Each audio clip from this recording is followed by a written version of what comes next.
Good morning. It is Thursday, April 30th, 2020. I'm Keith Tebow. Thank you for joining us on our FRC Media Facebook as well as on FRC Media Channel 95 on the Comcast cable system. It's Thursday morning and has been our practice for a few weeks now. We have the opportunity to speak with the mayor of the city of Fall River, Mayor Paul Coogan. Mayor, good morning. How are you? Good morning, Keith. How are you? I'm doing well, thank you. I've got some COVID-19 and non-COVID-19 issues to discuss today, so it's good to sort of mix it up a little bit. Let's start with the latest on COVID-19. The past week has not really been a good one for the city of Fall River. There's been a larger number of cases. I believe in the past week, 2 more fatalities have been reported. From what you know, are we still in the surge here in Fall River? I would say that's definitely true. We're bombing along. I think we've been averaging about 25 to 35 cases a day. There's a lot more testing going on, which is going to definitely contribute to the increased number of positives. I think by and large, the people are still doing a good job on their part. But if you notice now, we're mass testing our nursing facilities. There's a couple of them on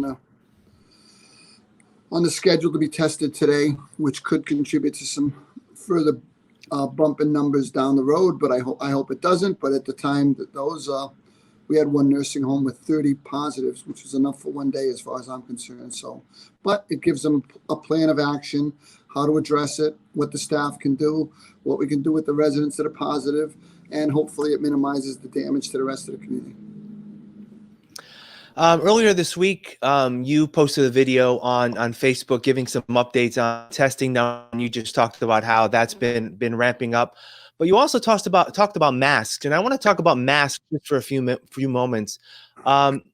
You're recommending people that are going out in public, especially if they're going public things, to wear a mask. Has there been any regulations from the state to mandate the wearing of masks? Is it just good practice? What are you hearing on that? Well, I've received 2 sets of recommendations. One said the Board of Health could require masks. The other was from the Attorney General's office that said you couldn't require masks. And like everything that we do in Fall River, we obviously put people's safety at the top of the list of important things.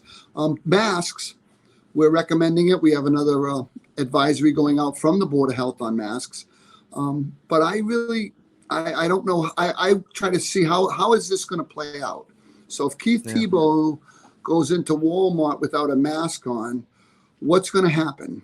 Where does it go? Do the store employees ask Keith to leave? Does Keith leave? Does Keith tell them, no, I got to pick some things up? Do we involve our police? They're letting, I was reading today, they're letting Latin Kings out of jail. So we're going to fine people for not wearing a mask and take them into court. I don't know how it plays out. If there was a way to do it like a civil ticket, I might be more inclined.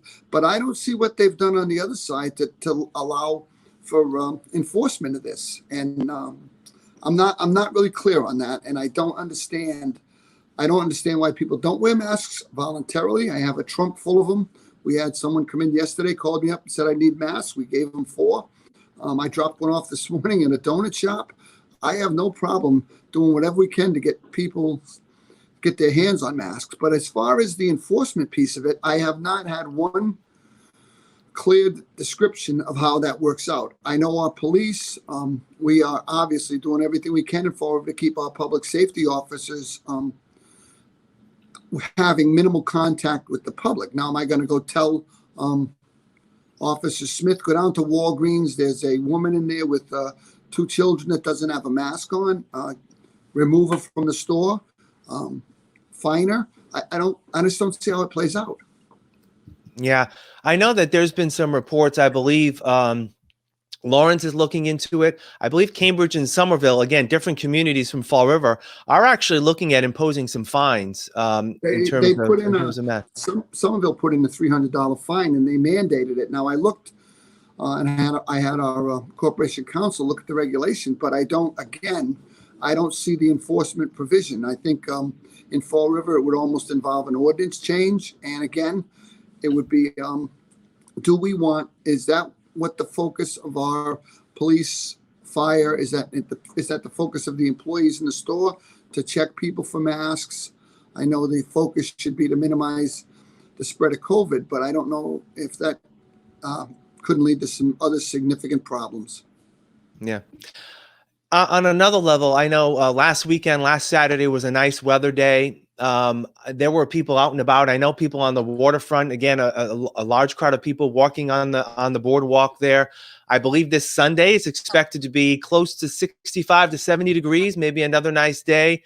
Does that still worry you in terms of a lot of people congregating? I know we want people to get out, get some exercise, but there's still that issue, that sort of balance between getting out, exercising in your neighborhood, and going to a park, which are open for walkers and the like, but there's a larger number of people. Right. See, I definitely want people out. I went for my walk this morning, 4 or 5 miles with a friend of mine, and we tried to do our best to keep 6 feet apart. I'm not against people going outside walking. I don't want people in clumps or in groups of more than 10 anywhere. My position is that you should be able to go out for a walk. People need to stretch their legs. They need to get mental health, get some fresh air. I have no problem with that. Again, this goes back to your previous question. Do I tell the Fall River Police Department to go down the boardwalk and stop people that are walking? I don't know. It just doesn't seem like a good use of resources, and I don't think it's going to improve the quality of life in the city of Fall River. People have to do this on their own, with like we do with everything. We put a tremendous amount of trust and faith in the people in Fall River to do the right thing. Now, is everyone going to do that? Absolutely not. People make mistakes all the time. We try to correct them and move forward. And again, we want people wearing masks. We want people walking. We just want them keeping 6 feet of distance. And I think those are the things that we have to rely on, is the goodwill of people of Fall River to do the right thing. And that's how I look at it. I can't have, a policeman on every corner. It's just not practical, and it doesn't make the city any safer. Yeah. All right, let's go over a couple of non-COVID related news items of the week. Yesterday, your office announced that you've appointed a 7-person advisory committee that will be conducting interviews for a new police chief here in Fall River. There are 3 internal candidates that the committee will be looking at: Captain Michael Duarte, Captain Jeffrey Cardoza, and Deputy Police Chief, current interim Police Chief, Charles Cullen. There were some other external candidates as well. How would those initial candidates whittle down to the 3? Did you have a say in what those 3 were? Was this committee involved in coming up with those 3 candidates? Those were the only 3 internal candidates. Okay. So your intention was to find someone from within. There were some external candidates that are not going to be considered? No, what I'm saying is that the external candidates' resumes contained nothing more than the internal resumes. I think if you look at the resumes, the internal candidates had just as much strength as anybody that applied on paper, and there was only a few, 3, 4 maybe, external candidates, which we are holding to the side. If tonight doesn't go to the point where we find somebody that we think the city of Fall River can rally around, then we may bring the externals in next. But I did want to try to stay in the city if possible. I think that that's part of doing a good job when you work for the city. If you move up the ladder and you take the required test to become a sergeant, lieutenant, or captain, and this position opens up, you should have an opportunity to apply for it. So there was no internal candidates excluded. The internal candidates are all getting an interview. All right. Did you give this any guidance at all in terms of questions they should be asked? Are they coming up with their own questions and their own metrics, if you will, in terms of evaluating the candidates? No, we obviously we did a lot of research on this. We looked at what other communities did.